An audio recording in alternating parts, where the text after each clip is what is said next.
بالله العلي العظيم أعوذ بالله من الشيطان الرجيم بسم الله الرحمن الرحيم الحمد لله الذي هدانا لهذا وما كنا لنهتدي لولا أن هدانا الله لقد جاءت رسل ربنا بالحق الصلاة والسلام على أشرف الأنبياء والمرسلين مولانا ومولى الثقلين جد الحسن والحسين أبي القاسم الصلاة والسلام على أهل بيته الطيبين الطاهرين المعصومين المظلومين المنتجبين المنتخبين ولعنة الله على أعدائهم ومنكر فضائلهم وغاصب حقوقهم أجمعين من ليلتنا إلى قيام يوم الدين أما بعد فقد قال الله سبحانه وتعالى في كتابه الكريم وفرقانه الحميد وقوله الحق بسم الله الرحمن الرحيم إنما وليكم الله ورسوله والذين آمنوا الذين يقيمون الصلاة ويؤتون الزكاة وهم راكعون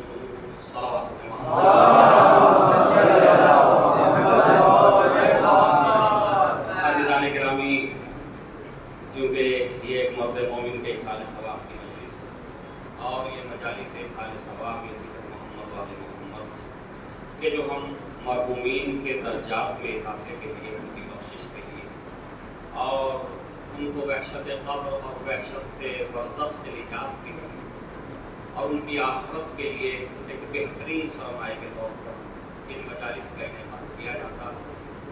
تو عزیزان گرامی، یہ مجالس جہاں مرحومین کے لیے، گزشتگان کے لیے، دنیا میں نہیں رہے ان کے لیے مفید ہیں، ان کے لیے جو ہے باعث رحمت ہیں، باعث برکت ہیں، ان کی مغفرت کا ذریعہ ہے، ان کے درجات میں بلندی کا ذریعہ ہے، وہیں یہ مجالس ایسا نہیں کہ صرف مرحومین کے لیے مفید ہیں، مرحومین کے لیے باعث رحمت، بلکہ مجالس صاحبان حیات جو سامعین ہیں ان کے لیے بھی ایک بہترین باعث رحمت ہیں، باعث برکت ہیں اور ان کی زندگی کے لیے مفید ہیں۔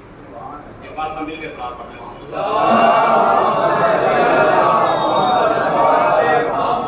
بشرطے کے مجلس میں آنے والا ہر شخص، ہر مومن، ہر عزادار امام حسین علیہ السلام، ہر محب اہل بیت، ہر عاشق اہل بیت، وہ ان مجالس سے کچھ حاصل کرنے کی کوشش کرے، کچھ سیکھنے کی کوشش کرے، سیرت محمد و آل محمد کو سنیں اور سننے کے بعد اس سیرت کو اپنی سیرت میں اتارنے کی کوشش کرے، اس کردار کو اپنے کردار میں شامل کرنے کی کوشش کرے، وہ صفات حسنہ، وہ کمالات و فضائل و مناقب اہل بیت کہ جو ذوات گرامی آل رسول میں تھے، ان فضائل میں سے جتنا ہو سکے، جتنی استطاعت ہے نا، جتنی استطاعت ہے کم سے کم ان صفات کو اپنے اندر پیدا کریں، ان فضائل کی جھلکیاں اپنے اندر جو ہے اس کے کردار میں یہ کوئی اور انجام نہیں دے سکتا تھا۔ تو اسے اس مجلس سے یہ چاہیے کہ عہد کرے، ایک وعدہ کرے اپنے مولا کے ساتھ کہ مولا آپ کے جتنے فضائل و کمالات ہیں یقیناً کوئی اس تک نہیں پہنچ سکتا، لیکن میں کوشش کروں گا کہ آپ کے عمل کی طرح اس دنیا میں عمل کروں، آپ کی زندگی کی طرح اس دنیا میں زندگی گزاروں۔ اگر ایک اچھائی ایک مجلس کے بعد ایک مومن نے اپنے اندر پیدا کر دی اور ذکر محمد و آل محمد کے ذریعے سے وہ برائیاں جو دشمنان اہل بیت میں تھیں، جن پہ یہ لعنتیں کر رہا ہے، اگر ان برائیوں میں سے ایک برائی کو چھوڑ دیا تو خدا کی قسم جنت کی تمنا اور آرزو کی کرنے کی ضرورت نہیں ہے، جہاں رہو گے وہیں جنت بن جائے گی، وہیں پہ رہو۔ صلوات ہے محمد والے محمد۔ عزیزان گرامی، ضرورت اس کی ہے، اشعار میں بہت کچھ ہے، قصیدوں میں بہت کچھ ہے، نظم میں بہت کچھ ہے، شعراء کرام اپنی جو ہے ہر طرح سے محنتیں کر رہے ہیں، پیغام کو پہنچانے کے لیے. لیکن عزیزان گرامی وہ اشعار میں نہ رہ جائے, وہ قصیدوں میں نہ رہ جائے, وہ نظموں میں نہ رہ جائے, وہ سلاموں میں نوحوں میں نہ رہ جائے. صحیح نا؟ اگر وہ سلاموں میں لکھا رہ گیا اور عمل میں نہ آ سکا, اگر وہ سلاموں میں لکھا رہ گیا اور وہ عمل میں نہیں آ سکا, وہ کردار میں ظاہر نہیں ہو سکا, تو ان سلاموں کا فائدہ کیا ہوا؟ صحیح ہے, ان نوحوں کا فائدہ کیا ہوا, ان مرثیوں سے کیا فیض پہنچا؟ بات تو جب ہے کہ سلاموں میں کوئی فضیلت سنی اور اس فضیلت کو میں نے اپنے اندر اتار لیا, تو اس کا مطلب وہ سلاموں کا پڑھنا بھی صحیح, سلاموں کا سننا بھی صحیح. تو یہ فلسفہ جو تھا نا کہ ہم تمہیں اجر و ثواب دیں گے, تو یہ اجر و ثواب کس پرندے کا نام ہے کہ ہم آپ کو اجر و ثواب دیں گے؟ عزیزان گرامی, انسان فطرتاً انسان فطرتاً لالچی ہے.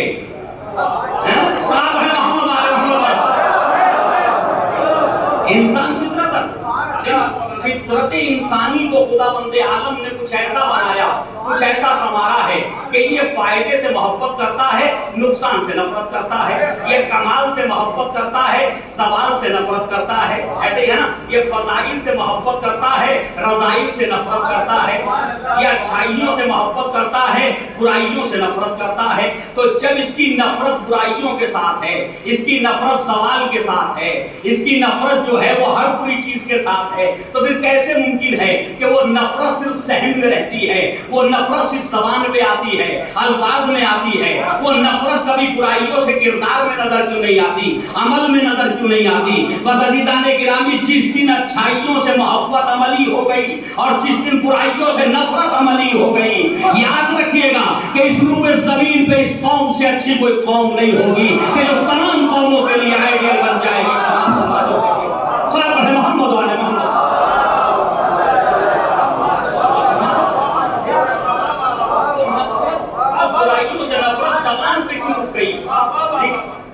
ہر انسان سے پوچھو, کسی سے پوچھو, یا میں لفظوں کو بدل کے کہوں, ذرا غور فرمائیے گا, ایک فکر دے رہا ہوں ان کو سے کہ شاید دنیا کا ہر انسان, ہر بنی آدم, ہر بشر, میں نے بہت ہی دائرے کو وسعت دے دیا, اس کے بعد کچھ نہیں ہو سکتا.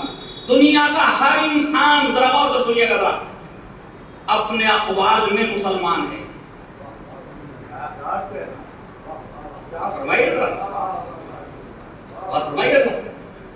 دنیا کا ہر انسان بغیر کسی تفریق مذہب و ملت کے اپنے اقوال میں کیا ہے؟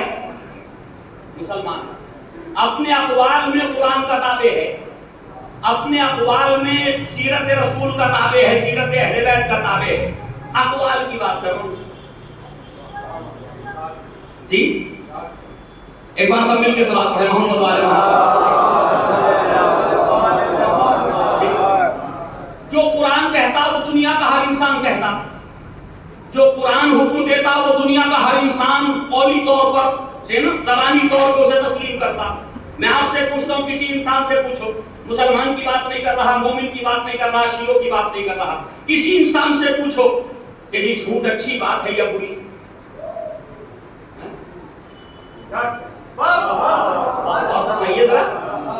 جھوٹ اچھی چیز ہے یا بری؟ بولنا چاہیے یا نہیں بولنا چاہیے؟ جھوٹ نہیں بولنا چاہیے. تو یہ مطلب مسلمان کا فیصلہ ہے یا غیر مسلم کا بھی یہی فیصلہ ہے؟ بھائی دنیا کا کوئی انسان لے کر کے آؤ جو جھوٹ کو اچھا سمجھتا ہو, ہے کوئی؟ جی, تو قول کے اعتبار سے, زبانی اعتبار سے نا وہ ہر انسان جھوٹ کو برا سمجھتا. اچھا, کسی کا مال لوٹ لینا اچھی بات ہے یا بری؟ انسان مذمت کرے گا یا اس کی تعریف کرے گا؟ مذمت کرے گا. چوری کرنا اچھی بات ہے یا بری؟ مذمت کرے گا. کسی کے سامنے دستے سوال بغیر کسی سبب کے پھیلانا, جی اچھی بات ہے یا بری؟ بری بات ہے. تو جتنی برائیاں میں گناتا جاؤں گا ان برائیوں کو عقل انسانی برا کہتی ہے.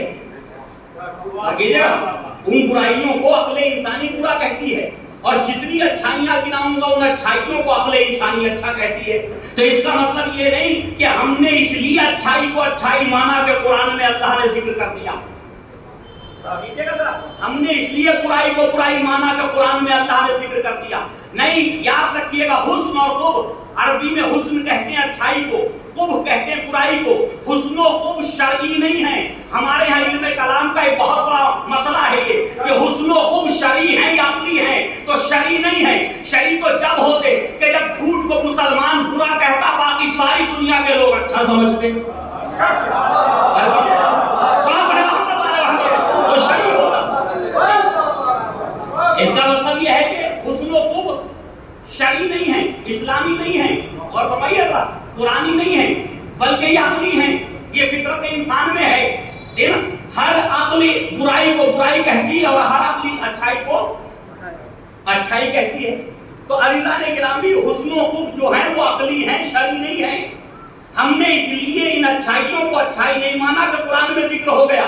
ہم نے برائیوں کو اس لیے برائی نہیں کہا کہ قرآن میں ذکر, بلکہ یوں کہا جائے کہ خدا نے جو برائی تھی اسی کو برا کہا, جو اچھائی تھی اسی کو قرآن میں اچھا کہا. سنا پڑھے محمد والے محمد. اور ہمارے برائیوں کو برا کہا, اچھائیوں کو اچھا کہا. تو اس کا مطلب قولی طور پر, زبانی طور پر, یا تھوڑا سا اس مرحلے کو اور آگے بڑھا دوں, فکری طور پر ہر انسان مسلمان. فکری طور پر ہر انسان مسلمان ہے, فکر میں مسلمان ہے. اور فرمائیں کیوں؟ جتنی چیزوں کی تعریف قرآن کرتا ہے یہ انسان بھی کرتا.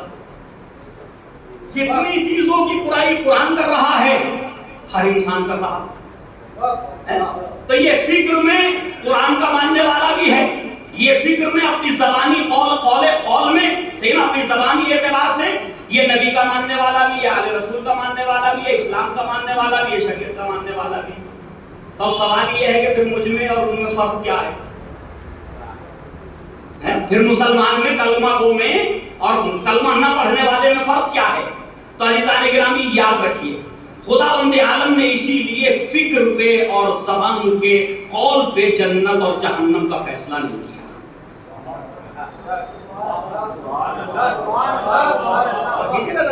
جزا و سزا صرف قول پہ نہیں رکھی, صرف فکر پہ نہیں رکھی, صرف زبانی لقلقوں پہ نہیں رکھی. یہ سارا دن آپ کہتے رہیے میں غریبوں کا بڑا مددگار ہوں, میں سوشل ورکر ہوں, میں یہ ہوں, میں وہ ہوں, پتہ چلا کبھی کسی کے لیے 1 روپے کی مدد نہیں کی, تو کیا سارے دن زبانی دعووں سے آپ جنت میں چلے جائیں گے؟ یا میں آپ کو ایک مثال دے کر کے اذہان کو ذرا قریب کروں. ایک انسان, ایک مرد مومن, آپس میں اختلاف ہوتا مومنین میں, ہوتا یا نہیں ہوتا؟ ہوتا ہے نا, کیونکہ ہو سکتا ہے کوئی پریشانی کی بات نہیں ہے, نظریات الگ الگ ہیں, طبیعتیں الگ الگ ہیں, مزاج الگ الگ ہیں, تو کبھی کبھی صحیح بات میں بھی اختلاف ہو جاتا, اس میں کوئی پریشانی نہیں ہے. لیکن اختلاف کفر اور شرک تک نہ پہنچائے. اور فرمائیے گا کہ اختلاف تو طبیعی ہے, اختلاف تو فطری ہے, وہ ہوگا, لیکن وہ اختلاف ایسا نہ ہو کہ اپنے سگے بھائی کو کافر بنا بیٹھے, کسی مومن کو منافق بنا بیٹھے. نہیں, آپس کے اختلاف سے نہ کوئی کافر ہوتا نہ کوئی منافق ہوتا. جب دین سے اختلاف کرتا تو کافر کہلاتا, جب دین سے اختلاف کرتا تو منافق کہلاتا. سنا پڑھے محمد والے محمد. جی عزیزان گرامی, ایک طرح کے اتنے جذباتی نہ بن جائیے کہ ذرا سا اختلاف کسی مومن کے ساتھ ہوا اور ہم نے اب جہاں بیٹھ رہے ہیں بڑے منافق ہیں, بڑے منافق ہیں, صحیح ہے, وہ جو ہے وہ ایسے ہے, وہ اختلاف نظریات کا ہے, وہ چلتا رہے گا, اس میں کوئی پریشانی کی بات نہیں. بلکہ میں تو کہتا ہوں کہ اگر یہ حدیث صحیح ہے جو علماء اہل سنت نے اپنی کتابوں میں لکھی ہے کہ اختلاف و امتی رحمہ, کہ حضور پاک نے فرمایا میری امت کا اختلاف رحمت ہے, اگر یہ حدیث صحیح ہے تو اس کا مطلب وہ اختلاف رحمت ہے اس امت کے لیے جو علمی اختلاف ہو, نظریات کا اختلاف ہو, فکری اختلاف ہو, اور یہ اختلاف کر کے پھر اس مسئلے کو حل کرنے کے لیے ایک جگہ بیٹھ جائیں اور کسی نتیجے پہ پہنچ جائیں, تو وہ اختلاف ہو سکتا ہے کسی گمراہ کو جو ہے وہ صحیح راستے تک لے آئے. سنا پڑھے محمد والے محمد. وہ اختلاف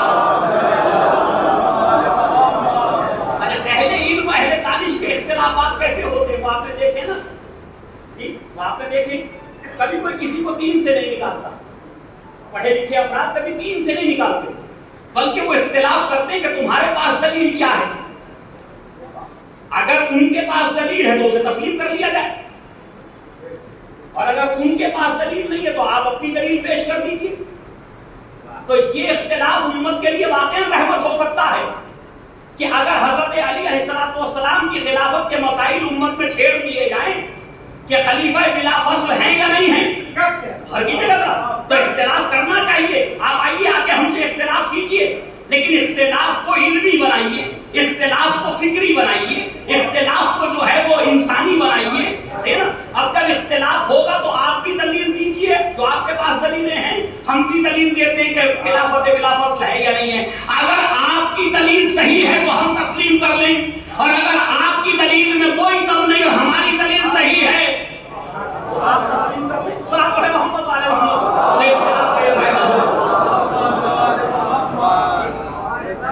بھئی اگر ہماری دلیل صحیح ہے تو آپ تسلیم کر لیجئے. یہ کٹ حجتی کی ضرورت, یہ ضد میں آنے کی ضرورت نہیں ہے. تو اختلافات کوئی ایسی چیز نہیں کہ جس سے گھبرانے کی ضرورت ہے. بس اختلاف ایک شریعت کے دائرے میں رہنے چاہیے, انسانیت کے دائرے میں رہنے چاہیے. صلاۃ پڑھے محمد علیہ محمد. لیکن عزیزان گرامی یاد رکھیے, میں تشویق بھی نہیں دلا رہا کہ مومنین بے وجہ اختلاف کرنے لگے. ایسا بھی نہیں ہونا چاہیے کہ بے وجہ اختلاف کرنے لگے مومنین. جی صاحب محمد علیہ محمد. تو عزیزان گرامی اگر کسی فرد مومن کا کسی مومن کے ساتھ اختلاف ہو گئے, اب وہ چونکہ ہم اپنی اصطلاحی جو ہمارے یہاں اصطلاحیں ہیں معاشرے کی, اجتماعی جو اصطلاحات ہیں ہمارے یہاں, ان کے اعتبار سے میں مومن ہوں. اس اصطلاح کی وجہ سے مومن ہوں, اس اصطلاح کی وجہ سے میں عزادار اہل بیت ہوں. اس اصطلاح جو میں نے بنائی ہے خود, اس اصطلاح میں میں شیعہ ہوں, میں عاشقان اہل بیت ہوں, تو یہ سب کچھ ہوں نا. لیکن کیا میں قرآن کی نظر میں بھی مومن ہوں؟ کیا میں اسلام کی نظر میں بھی مومن ہوں؟ کیا میں امیر المومنین کی نظر میں بھی مومن ہوں؟ اور ہمارے صاحب محمد علیہ محمد,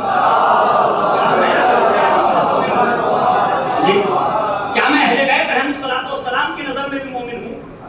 اگر میں اصطلاحی طور پہ کتنا ہی بڑا مومن ہو جاؤں کہ خطیب آنے کے بعد مجھے ہی متوجہ کرے, حضور آپ سے بڑا مولائی میں نے نہیں دیکھا, اور یہ جگہ ہوتا ہی نہیں ہوتا. خطبہ ذاکرین منبر سے نام لے لے کے متوجہ کرتے, حضور یہ ذرا غور و فکر فرمائیے, بس یہ آپ کے لیے جملہ کہہ.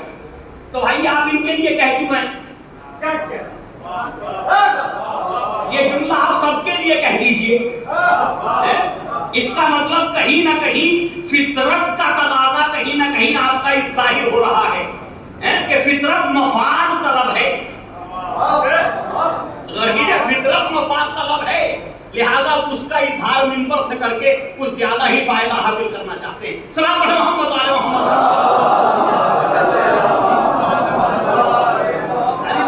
میں آپ یہ کر رہا ہوں کہ اگر اختلاف ہو جائے اور کوئی مرد مومن ساری رات اسکیم بنائے اپنے دوسرے مرد مومن کو جس سے اختلاف ہوا ہے نقصان پہنچانے اور فرمائی کر اذیت پہنچانے کی, صحیح ہے, کیسے اسے نقصان پہنچاؤں. ساری رات سویا نہیں, نیند نہیں آئی, ٹینشن میں تھا, صحیح نا, ساری رات جاگتا رہا, بیدار رہا اور اسکیمیں بناتا رہا. اسے کیسے نقصان پہنچاؤں, کیسے تکلیف پہنچاؤں. صبح نمودار ہوئی, ذہن تبدیل ہو گیا. یوں کہیے کہ اگر ذہن بھی تبدیل نہیں ہوا تو اسباب پیدا نہیں ہو سکے نقصان پہنچانے کے.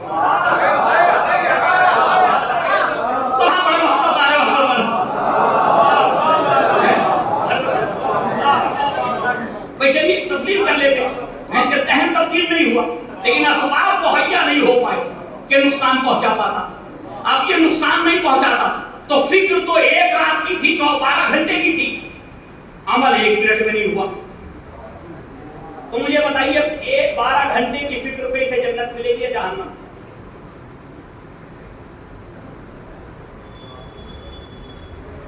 یہ جو اسکیم بنا رہا ہے, یہ جو ایک جال بن رہا ہے, اس کی سزا ملے گی یا نہیں ملے گی؟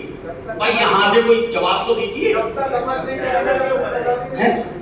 نہیں ملے گی نا, تو اس کا مطلب یہ کہ فکر تو بیکار ہو گئی.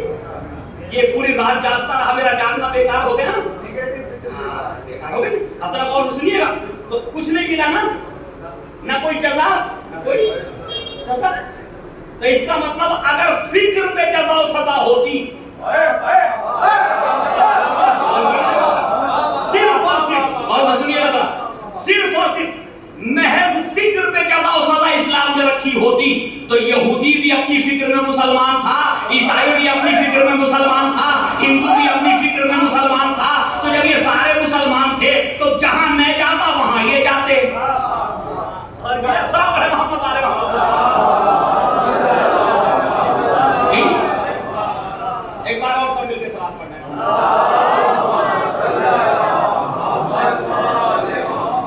تو عزیزان گرامی اگر فکر پہ کوئی جزا و سزا ہوگی, ذرا غور سے سن لیجیے گا, اگر محض فکر پہ صرف اور صرف فکر جزا و سزا کا ذریعہ بن سکتی, تو اس کا مطلب یہ ہے کہ جہاں میں ہوتا, جہاں علی کا چاہنے والا ہوتا, وہیں ایک یہودی بھی ہوتا.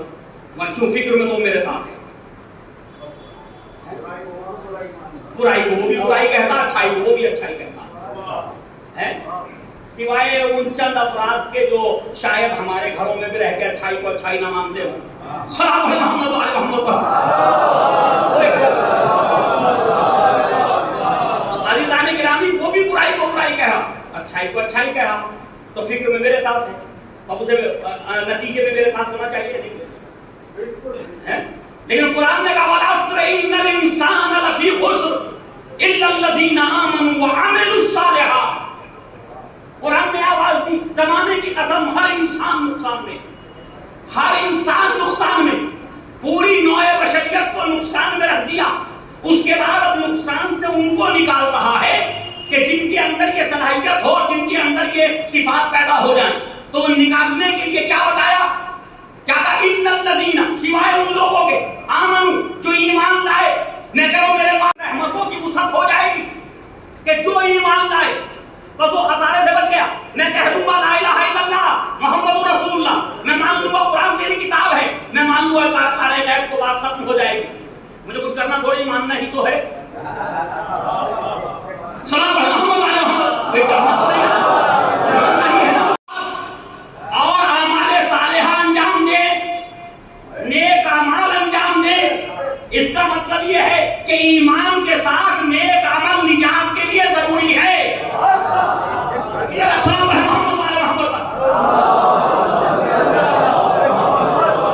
اچھا ایمان میں اور کفر میں بڑا فرق ہے, ذرا غور سے سنیے گا. ایمان کے ساتھ عمل صالح کی شرط ہے ہر جگہ قرآن میں, اور فرمائیے گا ایمان کے ساتھ اعمال صالحہ کی شرط ہے, لیکن کفر کے ساتھ اعمال سیئات کی کوئی شرط.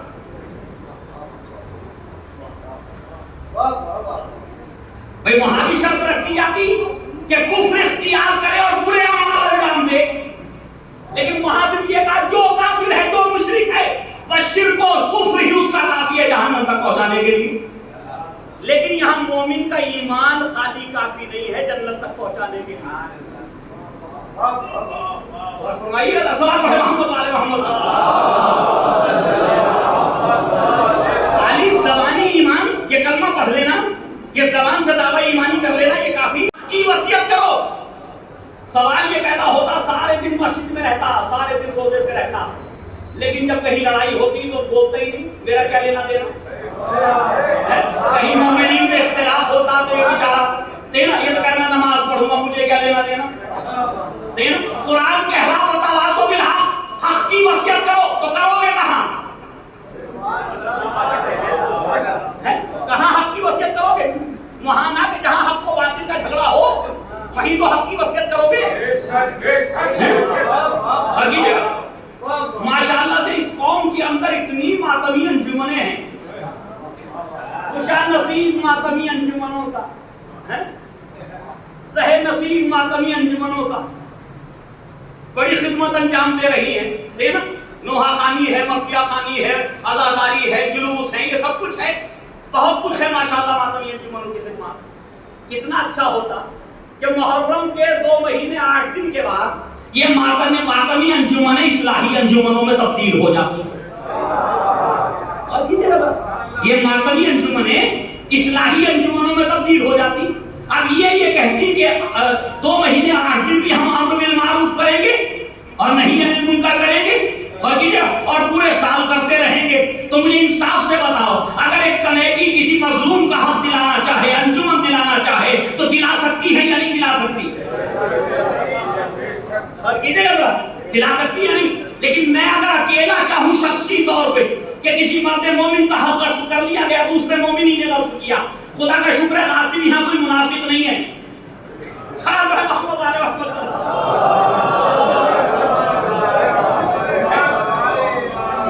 میری زبان بڑی کڑوی ہے، اس لیے لوگوں نے بلانا چھوڑ دیا کہ مولانا تو سماجیات ہی پہ گفتگو کرتے. اب تو اگر کوئی نام لیتا تو ادھر سے جواب آتا، بہت کڑوا پڑتے.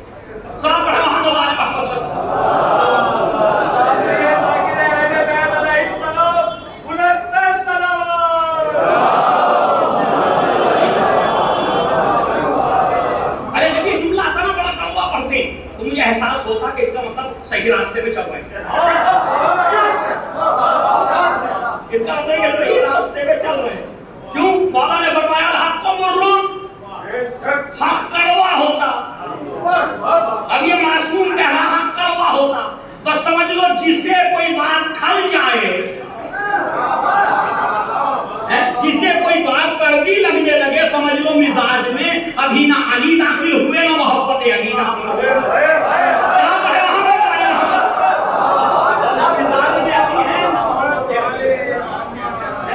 اگر مزاج حق پرست ہوتا تو یہ کڑوا لگتا ہی کیوں؟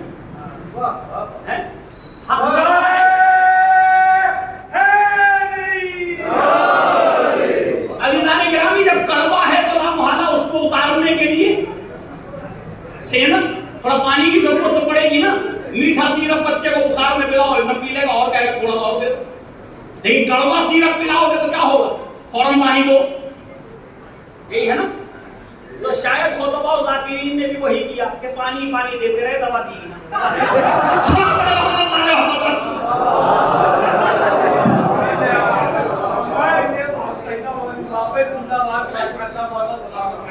دوا تو دی نہیں، پانی پانی دیتے رہے، شربت پلاؤ.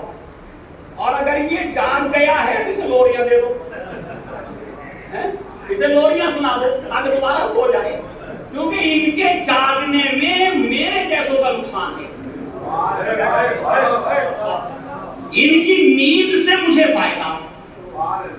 اگر یہ بیدار نہیں ہوں گے تو منبر پہ جو چاہے وہ بول کے چلا جاؤں، کیونکہ بیدار نہیں ہے. کیونکہ بیدار نہیں ہے. اور اگر میں نے ان کو جگا دیا تو بھائی یہ تو ہر جگہ پوچھیں گے یہ پوچھا. تو بھائی اسلام جگانے آیا تھا، سلانے کے لیے نہیں. اہل بیت جگانے آئے تھے، سلانے کے لیے نہیں آئے.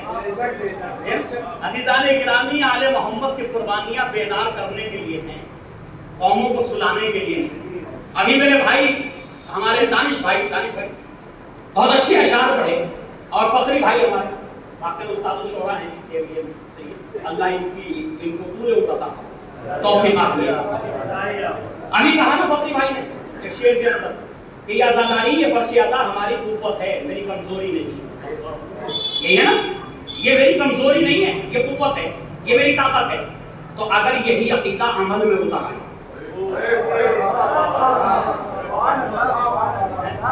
یہی نظریات، یہی خیال عمل میں اتارا ہے کہ یہ آزاداری میری قوت ہے، میری طاقت ہے نا، تو یقین جانیے جب میں آزاداری کو طاقت مان لوں گا، قوت مان لوں گا، تو آزاداری تو یہ پیغام دیتی ہے کہ تم دنیا میں جب تک سربلند رہو گے نا، جب تک سربلند رہنا چاہتے ہو، کبھی ظالم کے حامی نہ بننا، مظلوم کے خلاف نہ جانا. یہی کرنا ہے.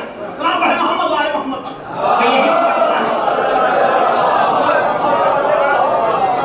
کربلا اس کے علاوہ کچھ اور ہے کہ ظلم سے نفرت کرنا اور مظلومیت سے محبت کرنا، یہی کربلا ہے. تو کیسے ممکن ہے کہ کربلا والا ایک عزادار، ایک مولائی، ایک ماتمی، ایک غم حسین منانے والا 1400 سال پہلے کے، اور سنیے 1400 سال پہلے کے ظالموں سے تو نفرت کرتا ہو؟ کرنی چاہیے.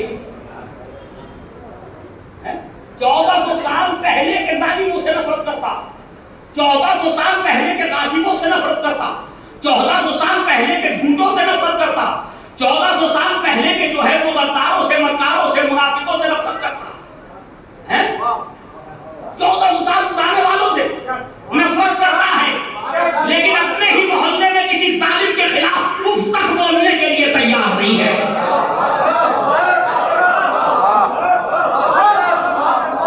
اپنے محلے میں، اپنی گلی میں کسی مظلوم کا ساتھ دینے کو تیار نہیں، کسی ظالم کے خلاف کھڑے ہونے کو تیار نہیں۔ یہاں عدالت میں جانے سے پہلے دیکھتا ہے کہ ان کا اسٹیٹس کیا ہے، ان کی طاقت و قوت کتنی ہے۔ جی حق بیان بھی ادھر سے نہیں دے گا جدھر دینا چاہیے، اور غلط گواہی، جھوٹی گواہی وہاں دینے چلا جائے گا کہ جہاں طاقت ہوگی، قوت ہوگی۔ عزیزان گرامی، طول تاریخ میں ہمارے مخالفین کا بڑی احتیاط سے حملہ کر رہا ہوں، بہت ہی احتیاط کی ضرورت ہے اس اوپر رسول پہ۔ اس زمانے میں جو پراشوب دور ہے، ہم چاروں طرف سے دشمنان اسلام سے گھرے ہوئے ہیں۔ مراج کرام یوں بھی نہیں کہہ رہے کہ ان کو اپنی جو ہے وہ نفس کا ہو، اپنی جان کا ہو، لوگوں میں یہ اختلاف چلا جا رہا مسلسل۔ اتحاد کے معنی کیا؟ اتحاد کے معنی کیا؟ خمینی صاحب نے کیا نماز کا طریقہ بدل دیا تھا اتحاد کا نعرہ دے کے؟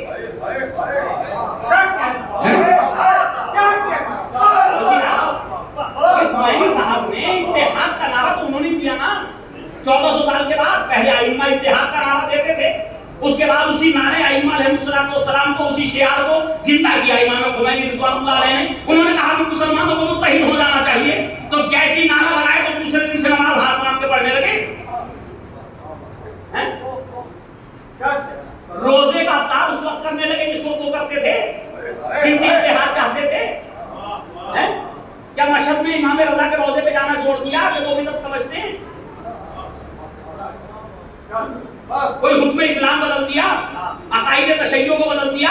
نہیں، بتانا چاہتے ہیں کہ تم شیعہ ہو کے اپنے مذہب پہ عمل کرو، سنی ہو کے اپنے مذہب پہ عمل کرے۔ ہمیں ضرورت ہے سیاسی پلیٹ فارم کی کہ جو بھی اسلام کا دشمن ہے وہ ہمارا مشترکہ دشمن ہے۔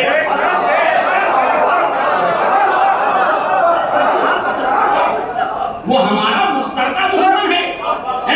اسلام سے دشمنی کون کرے گا؟ کبھی آذان سے دشمنی، کبھی عید الاضحیٰ سے دشمنی، یہی تو ہوگا نا۔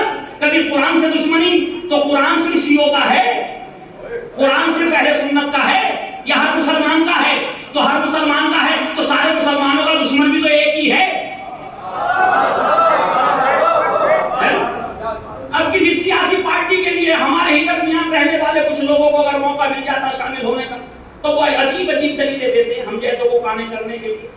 اچھا، ممبر کے نیچے تو کانے ہو جاتے ہیں، کریں کیا؟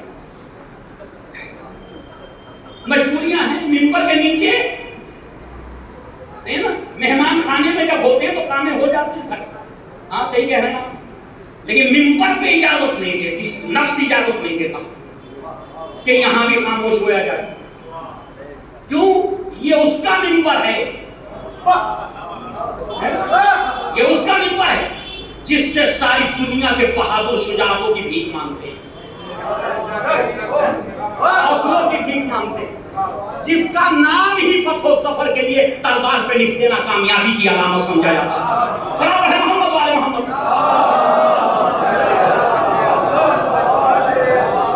تو اب وہ کہیں نہ کہیں یہ پیغام دینا چاہتے ہیں،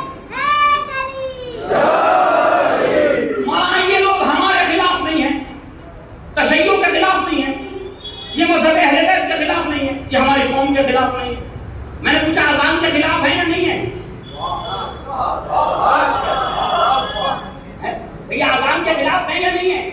یہ قرآن کے خلاف ہے یا نہیں ہے؟ یہ حضور پاک کے کردار میں نقائص تلاش کرتے ہیں نہیں کرتے؟ کرتے ہیں نہیں؟ یہ آپ کے مولا حضرت علی علیہ السلام کو کسی ایسے سے ملاتے یا نہیں ملاتے کہ جو قدموں کی خاک بھی نہیں ہو سکتا؟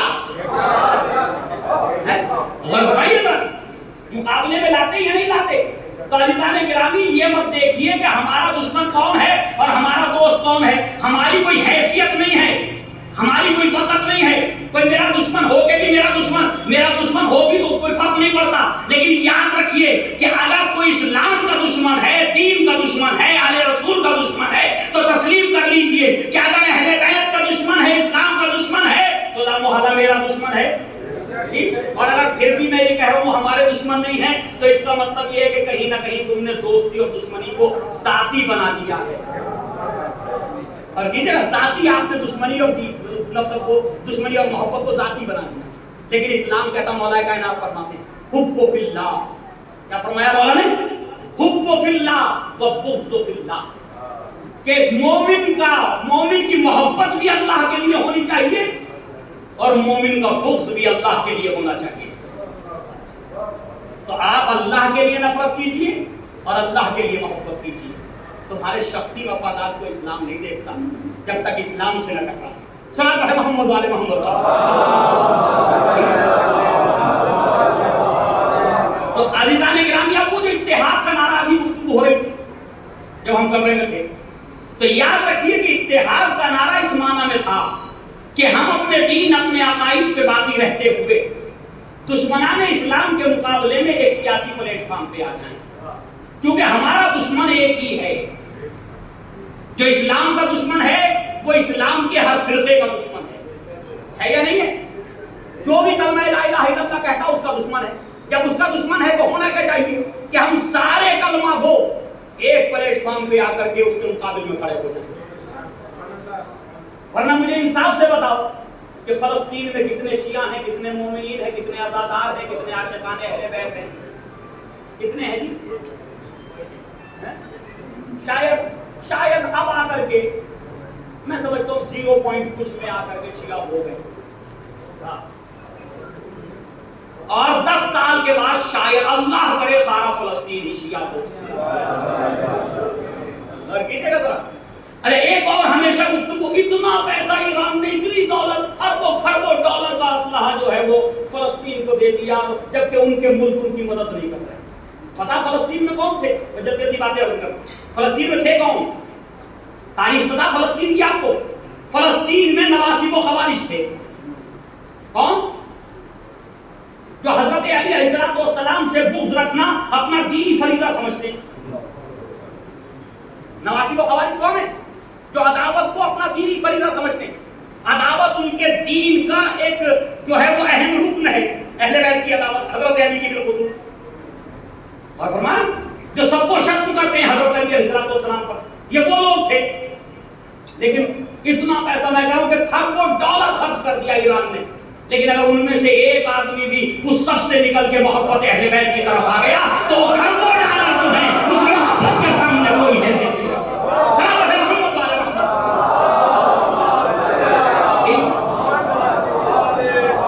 اور جہاں پوری ایک لہر پیدا ہو گئی ہو, ایک فضا بن گئی ہو محبت اہل بیت کی, اس سال کے جب گھر موجود نہ تھے بچے ذبح کر دیے گئے, عورتیں بیوہ ہو گئی, خون کی نبیاں بہ گئی ہیں, کھانے پینے کے آسائش موجود نہیں, اسباب موجود نہیں, بھوکے ہیں. اس کے باوجود جب غدیر آئی تو جیسے غدیر کا جشن ہندوستان میں ہوا ویسے غدیر کا جشن جو ہے وہ غازہ کے گھروں کے کھنڈر پہ کھڑے ہو کے غازہ کے لوگوں نے حیدر حیدر کہہ کر کے تالیاں بجائیں.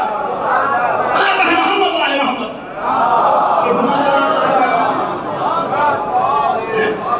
کتنا بڑا کارنامہ ہے کہ جہاں حب اہل بیت کو کوئی جانتا نہ ہو وہاں غدیر کا جشن ہونے لگے. وہاں غدیر کا جشن ہونے لگے.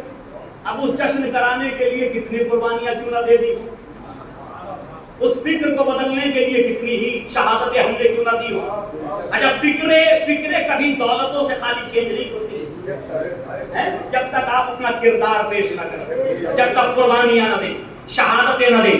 جب اس قوم نے قربانیاں دی, شہادتیں دی تو فکروں میں چینجنگ آ گئی. اور ایک جملہ اور جلدی سے عرض کر دوں, تاریخ کا پس منظر. اکثر ہمارے مومنین بھی کبھی کبھی ایک جملہ کہہ کر کے گزر جاتے ہیں, مولانا یہ نسلی خون کی خرابیاں ہیں, کبھی نہیں چاہیے. ایسے ہی ہے, یہ نسلی خرابیاں ہیں خون کی, یہ کبھی نہیں جائیں گی. تو یاد رکھیے کہ اگر خون کی تاثیر اگر نسلوں کی بدل نہ پاتی تو اسلام اور قرآن کے آنے کا فائدہ کیا؟ بھائی اللہ کے جو رسول آئے ہیں, جو مرسلین ہیں, وہ نسلیں بدلنے نہیں آئے. یا نسلیں بدلنے آئے کہ نبی کریم کے بعد بنو امیہ کے شجرے سے جو انسان ہے اب وہ بنی ہاشم کے شجرے میں داخل ہو جائے گا کیونکہ نبی آ گئے. تو کوئی نبی نسلیں بدلنے نہیں آیا، خون بدلنے نہیں آیا، کسی کا شجرہ تبدیل کرنے نہیں آیا، بلکہ آپ کا میرے مولا حضرت علی علیہ السلام نے تو نہج البلاغہ میں یہاں تک فرما دیا کہ اللہ کی لعنت ہو خارج النسب اور داخل النسب پر، کہ اللہ کی لعنت ہو کہ جو اپنے نسب سے نکلے اور کسی دوسرے کے نسب میں داخل ہو۔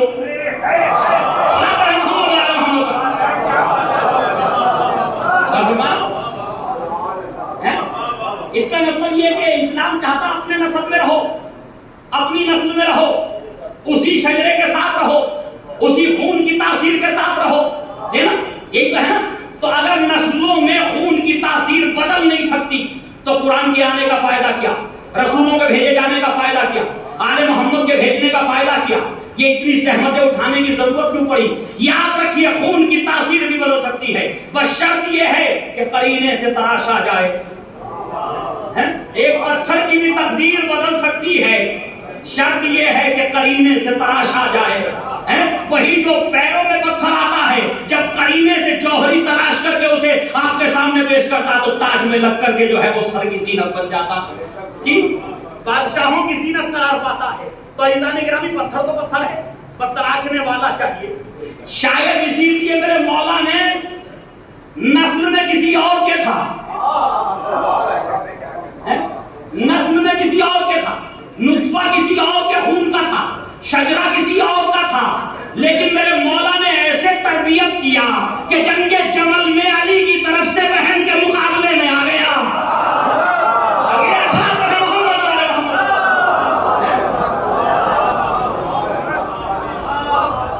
جنگ جمل میں حضرت علی کی طرف سے کس کے مقابلے میں آ گیا؟ بہن کے مقابلے میں آ گیا نا۔ اور فرمائے تو خون کی تاثیر بدلی یا نہیں بدلی؟ نسل کا اثر بدلا یا نہیں بدلا؟ اس کا مطلب مربی اچھا ہونا چاہیے، نسلوں کی تاثیریں بھی بدل جاتی ہیں۔ صلاۃ پڑھیں محمد وعلی محمد۔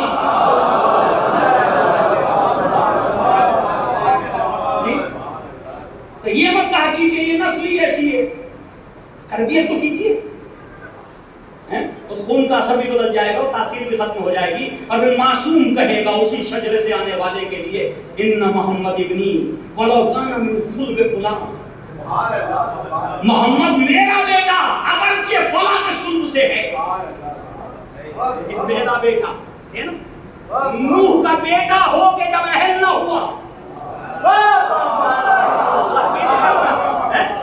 جناب نوح کا بیٹا ہو کے جب اہل نہ ہوا تو قرآن نے کہہ دیا لیس من اہلک، یہ تمہارے اہل سے نہیں ہے۔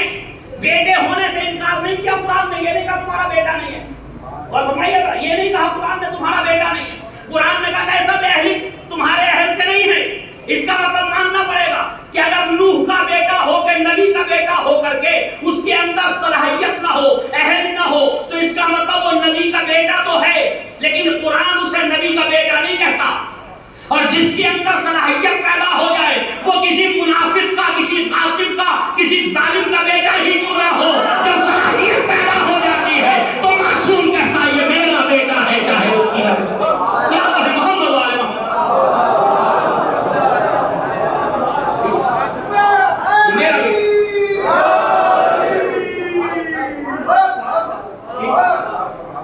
تو شجروں میں ہڈیوں کو تلاش کرنے والے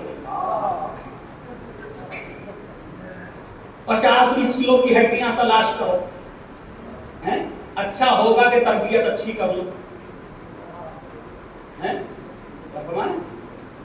زید ابن حارثہ کون تھے؟ کبھی سنا کسی نے؟ علماء کرام موجود ہیں ماشاءاللہ۔ زید ابن حارثہ کون ہے؟ ایک غلام ہے جو جناب خدیجہ سلام اللہ علیہا نے بازار سے ان کو خریدا تھا۔ جب جناب خدیجہ سلام اللہ علیہا جو ہے وہ نبوت کا اعلان ہوا تو حضور پاک کو جو ہے وہ ہدیہ کر دیا۔ وہی تو ہے زید ابن حارثہ جی، گھر کی جگہ بنی ہاشم سے تھے، خون ہاشمی تھا، شجرہ نسب ہاشمی تھا۔ عبد المطلب عبد مناف کس کے بیٹے تھے بھائی؟ کس کی اولاد سے تھے؟ نہیں تھے نا، لیکن نبی نے کہا یہ میرا بیٹا۔ حضور پاک نے کہا یہ میرا بیٹا۔ اب جب بیٹا کہہ دیا، اتنا بڑا کارنامہ انجام دیا، اس جاہلیت کے رسوم کو توڑنے کے لیے اپنی سگی پھوپھی ذات بہن زینب بنت جہش سے نکاح کرا دیا.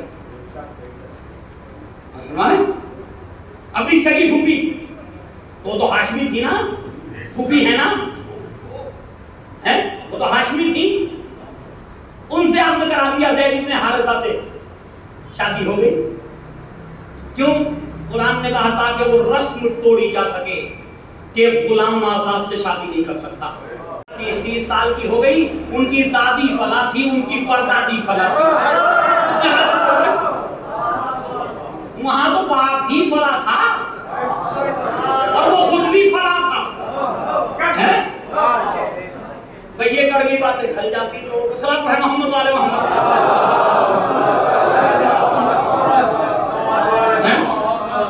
جناب زید شہید کا ایک جملہ آپ کو یاد سناؤں. ولید ابن عبد الملک کے دربار میں جب اس نے کہا یہ کنیزوں کے بیٹے کب سے خلافت کے مدعی ہو گئے, سنیے گا ذرا جملہ تاریخ ہے نا, یہ کنیزوں کے بیٹے, کیونکہ جناب زید شہید کنیز کے بیٹے تھے, تو غور سنیے گا, یہ کنیزوں کے بیٹے کب سے خلافت کے مدعی ہو گئے. تو ایک مرتبہ جناب زید شہید نے جواب دیا کہ ماں کا کنیز ہونا کسی کو آگے بڑھنے سے نہیں روکتا. ماں کا کنیز ہونا کسی کو آگے بڑھنے سے نہیں روکتا. اسے چاہیے کہ وہ اللہ کی رضا کا پابند ہو. اور پھر دلیل دی کہ اسماعیل اگر سارا کے بیٹے ہوتے اور نبوت ملتی, اسماعیل اگر سارا کے بیٹے ہوتے پھر نبوت ملتی تو مان لیا جاتا کہ ماں کنیز نہیں تھی, ماں آزاد تھی. لیکن اسماعیل سارا کے بیٹے نہیں تھے, ہاجرہ کے بیٹے تھے.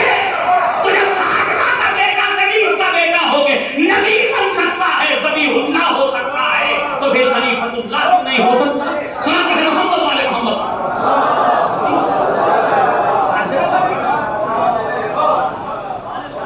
ایک بار سن مل کے صلاۃ پڑھیں محمد والے محمد.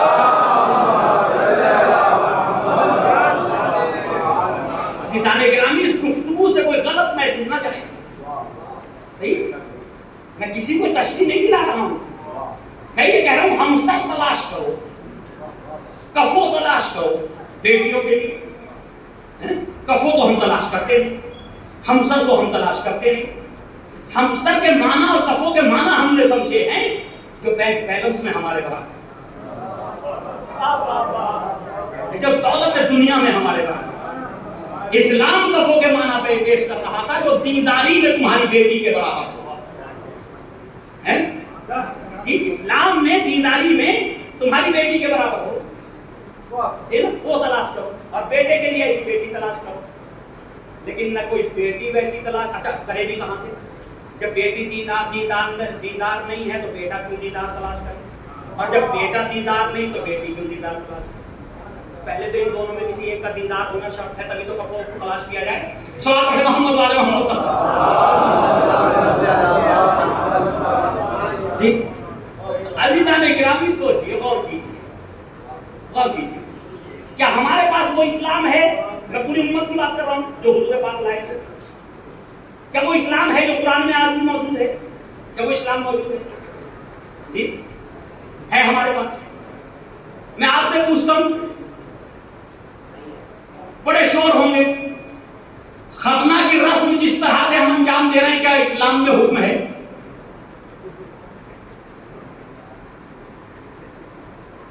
2-4 سینٹی میٹر کی کھال کٹنا,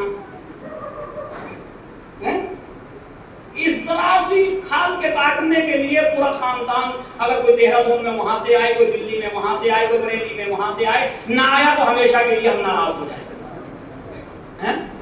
اتنا سا کام کرنے کے لیے کسی ڈاکٹر کو کرنا, ایک نائی کو کرنا, کر دے گا بھائی, تم اکیلے لے جاؤ, کوئی 2-4 آدمی کی ضرورت نہیں, اس کے ہاتھ پیر پکڑو, باندھ دو, یہ کر دو, کوئی ضرورت نہیں. ایک بڑے عالم دین نے جملہ کہا کہ ایک صاحب میرے پاس آئے, کہنے لگے مولانا میرے بیٹے کے ختنے ہونے. انہوں نے کہا کوئی بات نہیں, جاؤ فلاں ڈاکٹر کے پاس جاؤ, میرا نام لے دینا, میرے حساب میں وہ اس کا بل ڈال دے گا. ٹکٹ لیتا ہوگا 500 روپے, آپ غریب آدمی ہو, جاؤ کرا دو. سنت ابراہیمی ہے, واجب تو ہے نہیں, سنت ہے نا, جاؤ کرا دو. وہ ہاتھ جوڑ کے کھڑا ہو گیا, میں کچھ اور عرض کرنا چاہتا ہوں. اور کیا عرض کرنا چاہتے ہیں آپ؟ ختم ہی تو کرانی ہے آپ کو.